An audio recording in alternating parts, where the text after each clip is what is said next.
Bharat Ratna doctor Babasaheb Ambedkar यांनी येणाऱ्या काळात भारतीय संविधानाच्या अस्तित्वाबद्दलची चिंता 25 नोव्हेंबर 1949 रोजीच्या संविधान सभेतल्या भाषणात अतिशय व्याकुळतेने व्यक्त केली. आणि त्याच भाषणाचा काही भाग वगळून डॉक्टर बाबासाहेब आंबेडकर त्या भाषणात नेमकं काय म्हणाले ते आपण या भागात लक्षपूर्वक जाणून घेऊयात. डॉक्टर बाबासाहेब आंबेडकर म्हणतात, माझ्या मनात आपल्या देशाचे भविष्य इतके भरलेले आहे की मला वाटते या निमित्ताने त्यावरील माझे काही विचार आपल्यासमोर व्यक्त करावेत. 26 जानेवारी 1950 रोजी भारत एक स्वतंत्र देश असेल. भारताच्या स्वातंत्र्याचे काय होईल? भारत तिचे स्वातंत्र्य पुन्हा राखेल की गमावेल? हा माझ्या मनात येणारा पहिला विचार आहे. असे नाही की भारत कधीही स्वतंत्र देश नव्हता. मुद्दा असा आहे की तिने एकदा तिचे स्वातंत्र्य गमावले आहे. आता ती दुसऱ्यांदा गमावेल का? हाच विचार मला भविष्याबद्दल सर्वात जास्त चिंताग्रस्त करतो. मला खूप अस्वस्थ करणारी गोष्ट म्हणजे भारताने यापूर्वी एकदाच तिचे स्वातंत्र्य गमावले नाही, तर तिच्याच काही लोकांच्या गद्दारी आणि विश्वासघातामुळे ते गमावले आहे. महम्मद बिन कासिमच्या सिंधवरील आक्रमणात राजा दाहरच्या लष्करी सेनापतींनी महम्मद बिन कासिमच्या एजंटाकडून लाच घेतली होती आणि त्याच्या राजाच्या बाजूने लढण्यास नकार दिला. जयचंद यांनीच महम्मद गोहरीला भारतावर आक्रमण करून पृथ्वीराजांविरुद्ध लढण्यासाठी आमंत्रित केले होते आणि त्यांना स्वतःच्या आणि सोळंकी राजाच्या मदतीचे आश्वासन दिले होते.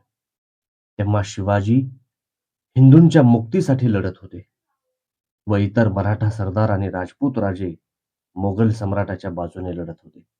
जेव्हा इंग्रज शीख शासकांचा नाश करण्याचा प्रयत्न करत होते, तेव्हा त्यांचा प्रमुख सेनापती गुलाबसिंग शांत बसला होता. शीख राज्य वाचवण्यासाठी त्यांनी मदत सुद्धा केली नाही. 1857 मध्ये जेव्हा भारताच्या एका मोठ्या भागाने ब्रिटिशांविरुद्ध स्वातंत्र्य युद्ध घोषित केले होते, तेव्हा शीख शांतपणे बघत राहिले. आता इतिहासाची पुनरावृत्ती होईल का? हाच विचार मला चिंतेत टाकतो आहे. जाती आणि पंथांच्या स्वरूपात आपल्या जुन्या शत्रूंव्यतिरिक्त आपल्याकडे विविध आणि विरोधी राजकीय पंथ असलेले अनेक राजकीय पक्ष असतील, या वस्तुस्थितीची जाणीव झाल्यामुळे ही चिंता आणखीनच वाढते. भारतीय लोक देशाला त्यांच्या पंथांपेक्षा वर ठेवतील की ते पंथांना देशापेक्षा वर ठेवतील, मला माहित नाही. पण हे निश्चित आहे की जर पक्षांनी पंथांना देशापेक्षा वर ठेवले तर आपले स्वातंत्र्य दुसऱ्यांदा धोक्यात येईल आणि कदाचित कायमचे गमावलेही जाईल. या घटनेपासून आपण सर्वांनी दृढ निश्चयाने सावधगिरी बाळगली पाहिजे. आपल्या रक्ताच्या शेवटच्या थेंबापर्यंत आपल्या स्वातंत्र्याचे रक्षण करण्याचा आपण दृढ निश्चय केला पाहिजे. 26 जानेवारी 1950 रोजी भारत हा एक लोकशाही देश असेल. या अर्थाने की त्या दिवसापासून भारतात लोकांचे, लोकांनी बनवलेले आणि लोकांसाठी असलेले सरकार असेल. माझ्या मनातही हाच विचार येतो. भारताच्या लोकशाही संविधानाचे काय होईल? ती ते राखू शकेल का ती पुन्हा गमावेल? हा दुसरा प्रश्न माझ्या मनात येतो आणि मला पहिल्यासारखंच चिंताग्रस्त करतो. भारताला लोकशाही म्हणजे काय हे माहीत नव्हते असे नाही. एक काळ असा होता जेव्हा भारत प्रजासत्ताकांनी भरलेला होता आणि जिथे राजशाही होती तिथेही ती निवडून दिली जात होती किंवा मर्यादित होती. ती कधीच निरपेक्ष नव्हती. असे नाही की भारताला संसद किंवा संसदीय प्रक्रिया माहीत नव्हती. बौद्ध भिक्षू संघांचा अभ्यास केल्यावर असे दिसून येते, की केवळ संसदच नव्हती, तर संघांना आधुनिक काळातील संसदीय प्रक्रियेचे सर्व नियम हे माहिती होते आणि ते त्यांचे पालनही करत होते. त्यांच्याकडे बसण्याच्या व्यवस्थेबद्दलचे नियम, प्रस्ताव, ठराव, कोरम, व्हीप, मतांची मोजणी, मतपत्रिकेद्वारे मतदान, निंदा प्रस्ताव, नियमितीकरण, न्यायिक निर्णय इत्यादींबद्दलचे नियम होते. संसदीय प्रक्रियेचे हे नियम बुद्धांनी संघांच्या बैठकींना लागू केले होते. संसदीय प्रक्रियेचे हे नियम बुद्धांनी संघांच्या बैठकींना लागू केले असले तरी त्यांनी त्यांच्या काळात देशात कार्यरत असलेल्या राजकीय संमेलनांच्या नियमांमधून ते घेतले असावे. भारताने ही लोकशाही व्यवस्था गमावली. ती दुसऱ्यांदा गमावेल का? मला माहित नाही. पण भारतासारख्या देशात जिथे लोकशाहीचा दीर्घकाळ वापर न झाल्यामुळे ती पूर्णपणे नवीन मानली पाहिजे. तिथे लोकशाही हुकुमशाहीला स्थान देण्याचा धोका आहे.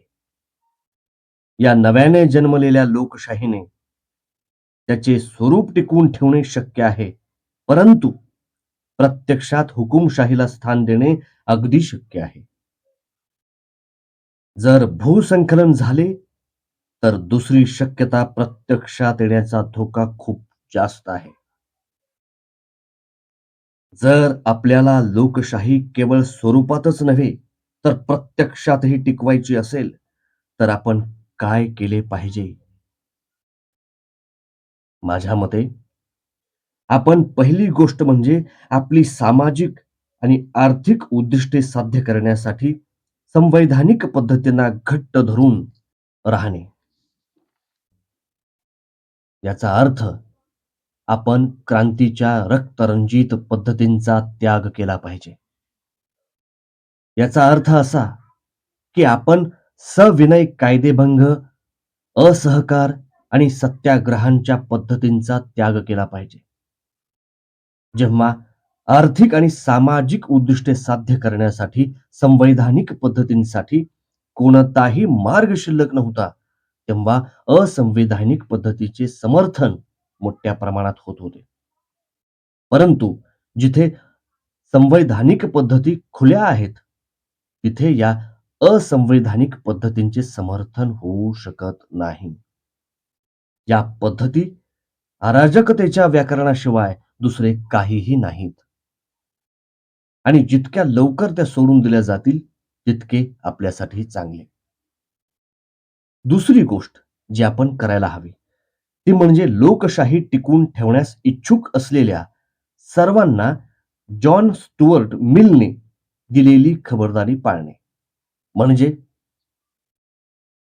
एखाद्या महान माणसाच्या पायावरही आपले स्वातंत्र्य देऊ नका किंवा त्याच्यावर अशा शक्ती सोपवू नका ज्यामुळे तो त्यांच्या संस्था उद्ध्वस्त करू शकेल.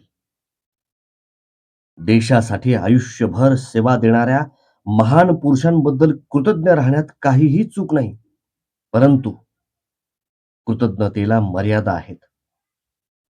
आयरिश देशभक्त डॅनियल ओकॉनेल यांनी चांगलेच म्हटले आहे की कोणताही पुरुष त्याच्या सन्मानाच्या किमतीवर कृतज्ञ राहू शकत नाही आणि कोणतीही महिला तिच्या पैशांच्या किमतीवर कृतज्ञ राहू शकत नाही आणि कोणतेही राष्ट्र त्याच्या स्वातंत्र्याच्या किमतीवर कृतज्ञ राहू शकत नाही. ही खबरदारी इतर कोणत्याही देशापेक्षा भारताच्या बाबतीत खूप जास्त आवश्यक आहे. कारण भारतात भक्ती किंवा ज्याला भक्तीचा किंवा नायक पूजेचा मार्ग म्हटले जाऊ शकते, त्याच्या राजकारणात अशी भूमिका बजावते जी जगातील इतर कोणत्याही देशाच्या राजकारणात अतुलनीय आहे. धर्मातील भक्ती हा आत्म्याच्या मुक्तीचा मार्ग असू शकतो. पण राजकारणात भक्ती किंवा नायक पूजा ही अधोगती आणि शेवटी हुकुमशाहीकडे जाण्याचा निश्चित मार्ग आहे. या पुढील भाषण भाग 2 मध्ये ऐका.